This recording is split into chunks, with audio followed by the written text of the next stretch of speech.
Si rimwe kandi si kabiri perezida w'igihugu cy'u Burundi Evariste Ndayishimiye yumvikana ashinja igihugu cy'u Rwanda gushaka gutera igihugu cy'u Burundi no guhungabanya umutekano w'iki igihugu. Kugeza kuri ubu ngubu kandi kuri inshuro umukuru w'igihugu cy'u Burundi yongeye gushinja u Rwanda umugambi wo gushaka gutera igihugu cy'u Burundi. Avuga ko rero anafite ibimenyetso byihariye by'uko igihugu cy'u Rwanda kizabikora kitwaje abantu bahunze igihugu cye nyuma yo kugira uruhare muri kudeta yo muri 2015 yaje kuburizwamo rero n'inzego z'umutekano mu gihugu cy'u Burundi. Ibingi bakaba yabigarutse mu kiganiro yagiranye na France 24 rero cyagarukaga ku mutekano mu burasirazuba bwa Repubulika ya Demokarasi ya Kongo. Ndayishimiye yavuze ko nyuma y'ibiganiro bimaze iminsi bikorwa n'amasezerano yasinywe hagati y'u Rwanda ndetse na Repubulika ya Demokarasi ya Kongo bigizwemo kandi uruhare na Leta Zunze Ubumwe za Amerika n'ubuhuza bwa Katari, agira ati buri wese azi ikibazo gihari kandi ko rero hari icyizere ko amahoro ashobora kuboneka muri Repubulika ya Demokarasi ya Kongo. Yagize ati bitari ibyo ubu ngubu rero ibintu bimeze nabi. Ndayishimiye yavuze ko hakiri ibimenyetso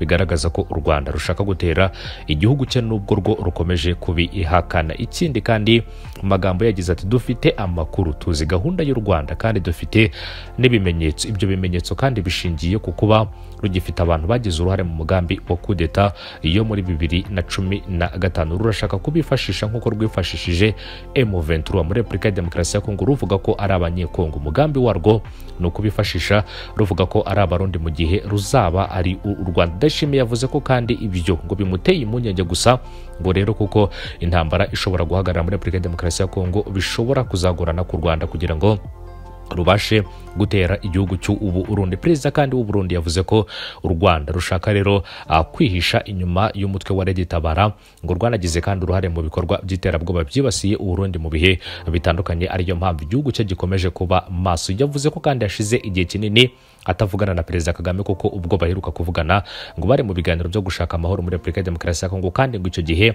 yamwijeje ko abo bantu bazashyikirizwa ubutabera bw'igihugu cy'u Burundi. Nk'uko uyu mugabo yakomeje kugenda bigaruka mu kiganiro yagiranye na France 24 kigaruka ku mutekano wo muri Repubulika ya Demokarasi ya Kongo. Muri Gashyantare kandi uyu mwaka Minisitiri w'Ububanyi n'Amahanga w'igihugu cy'u Rwanda Olivier Nduhungirehe yatangarije itangazamakuru ko u Burundi aribwo bufite umugambi wo gutera u Rwanda ndetse ko byanarenze kuba mu mvugo bikanatangira kugeragezwa. Agira ati abarundi nibo bohereje abasirikare ku Rwanda kurwanirira ingabo za Kongo kurwanya M23, binajyanye kandi no kurwanya u Rwanda ndetse kandi hari imvugo zo kurwanya u Rwanda. Izo mvugo kandi avuga ko zo gushaka gutera u Rwanda ntabwo zitangaje. Burundi kandi bwashyize imbaraga hamwe na RDC biyemeza kandi gukora ku butegetsi bw'igihugu cy'u Rwanda bunakusanya imitwe irimo FDLR na Wazalendo kugira ngo babashe gufasha muri uwo mugambi. Nubwo kandi Ndayishimiye avuga ibi byose ashize igihe abayobozi b'ibihugu byombi bahura rero bakaganira ku buryo bwo guhosha umwuka mubi uri hagati y'impande zombi. Muri Werurwe kandi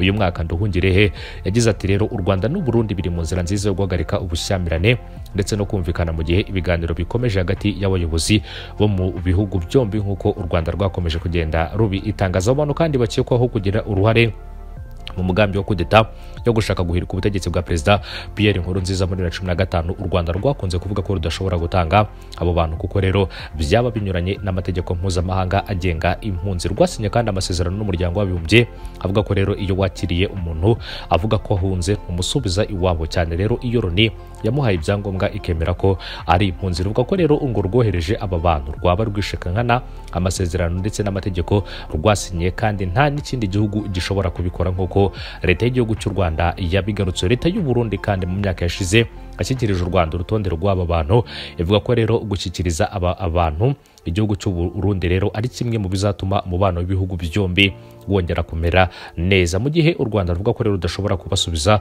mu gihugu cy'u Burundi. Igishoboka rero no gushaka ibindi bihugu byakira aba bantu rero bakarebera hamwe niba bashobora kuba basubizwa mu gihugu cy'u Burundi cyangwa se bakajya kuba impunzi mu bindi bihugu, kubera ko u Rwanda rudashobora kubatanga mu gihe rero bagaragaza ko rwaba rwishe nkana amategeko rwasinye rero arebana na Loni, cyane cyane ku birebana n'aba bagabo bageze mu gihugu cy'u Rwanda bavuga ko rero ari impunzi bahunze mu gihugu cy'u Burundi. Bamwe rero muri aba bagabo bakomeje kugenda bashyirwa mu majwi harimo General Godefroid Niyombare, rumwe mu basirikare bakomeye cyane mu gihugu cy'u Burundi bashinjwa kuba baragerageje guhirika ubutegetsi muri 2015 ubwo wahoze ayobora igihugu cy'u Burundi nyakwigendera Pierre Nkurunziza. Gusa rero iyi kudeta yaje kuburizwamo n'inzego z'umutekano mu gihugu cy'u Burundi, ndetse ikindi kandi ni kudeta yaje gukurikira imvururu nyinshi cyane zabaye mu gihugu cy'u Burundi zihitana ubuzima bw'abatari bake ndetse ikindi kandi abaturage benshi rero bagwa muri ibyo bikorwa nk'uko byakomeje kugenda bigaruka. Reka twerekeze muri Repubulika ya Demokarasi ya Kongo. Amakuru aravuga ko izindi ngabo umuryango wa SADC warorohereje muri Repubulika ya Demokarasi ya Kongo kurwanya umutwe wa M23 ziraza kunyura mu gihugu cy'u Rwanda uyu munsi zitaha iwabo rero nk'uko aya makuru abigaruka ku gicamunsi cyo kuri uyu wa kane ku itariki ya mbere Gicurasi nibwo rero icyiciro cya mbere cya ziriya ngabo cyangwa se cya ziriya ngabo kiri butahe rero nyuma y'uko habanje gutambuka ibikoresho ndetse n'ababiherekeje ziri buce kandi mu gihugu cy'u Rwanda rwemeye kuziha inzira ziherekezwe na polisi ndetse n'ingabo z'u Rwanda kugeza zinjiye ku butaka bwa Tanzania. Izi ngabo kandi zigiye gutangira gutaha nyuma y'iminsi ibiri hacyuwe rero ibikoresho zifashishaga zirwana n'umutwe wa M23. Ikindi kandi mu mpera za Mutarama uyu mwaka nibwo ingabo za SADC zagotewe rero mu mujyi wa Goma nyuma yo kutsindirwamo rero na M23 yawigaruriye kandi uwirukanyemo ihuriro ry'ingabo za leta ya Kongo Kinshasa ndetse nabo bafatanyije barimo wa Zaleno ndetse na FDLR. Minisitiri kandi w'ububanyi n'amahanga akaba ari bwana Ambassadeur Olivier Nduhungirehe aheruka gutangaza ko kuva ziriya ngabo rero zo mu bihugu bya Afurika y'Epfo, Malawi na Tanzania zabaga muri Kongo zitangiye gutaha rero biri mu byatumaga ikibazo cy'amakimbirane yo mu burasirazuba bw'iki gihugu akomeza kugenda arushaho gukomera. Agira ati rero u Rwanda ruri gutanga inzira ndetse rukanaherekeza mu mahoro imodoka z'ingabo za SAMIDRC ziri kuva mu burasirazuba bwa Repubulika ya Demokarasi ya Kongo zerekeza muri Tanzania zinyuze mu Rwanda ndetse n'ibikoresho byazo. Kuba ingabo kandi za SAMIDRC zari muri Repubulika ya Demokarasi ya Kongo buri gihe rero biri mu byakomezaga aya makimbirane, hanyuma kandi gutangira gutaha kwazo uyu munsi bigaragaza intambwe nziza mu gushyigikira urugendo rw'amahoro rukomeje nk'uko yabigarutse. SADC kandi yarohereje muri Kongo ingabo zayo mu mpera za 2023 kugira ngo zifashe izakira igihugu rero mu ntambara zimaze imyaka irenga 3 zirwanamo n'umutwe wa M23. Izi ngabo kandi zo mu muryango w'ubukungu bwo mu bihugu byo mu majyepfo ya Afurika zagiye muri Kongo zihasimbura iz'umuryango wa Afurika y'Iburasirazuba zirukanywe rero na leta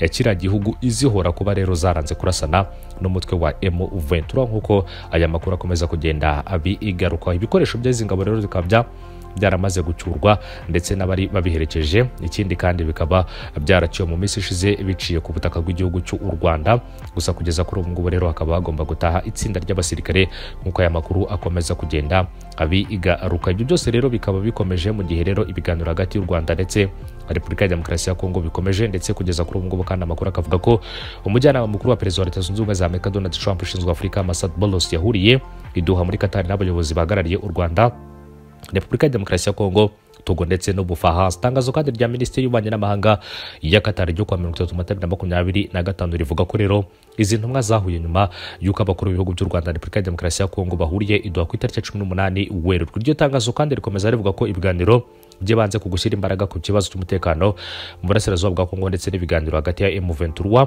na leta ya Kinshasa n'umuryango rero iharanira uburenganzira bwa muntu ikorera mu burasirazuba bwa Repubulika ya Demokarasi ya Kongo hagamije gushaka igisubizo kirambye. Qatar kandi ikomeza ivuga ko izi ntumwa zishimiye umuhate rero wayo mu kumvikanisha AFC M23 na leta ya Kongo mu gufasha rero ko imirwano ihagarara. Abo bayobozi kandi bashima ikibazo rero kiri gukemurwa, uburyo rero kiri gukemurwamo mu gushaka amahoro arambye. Ikindi kandi haherewe ku izi zintumwa kandi z'ibi bihugu zisanga kandi ari ngombwa ubusugire bw'ibihugu byombi ko bugomba kubahirizwa.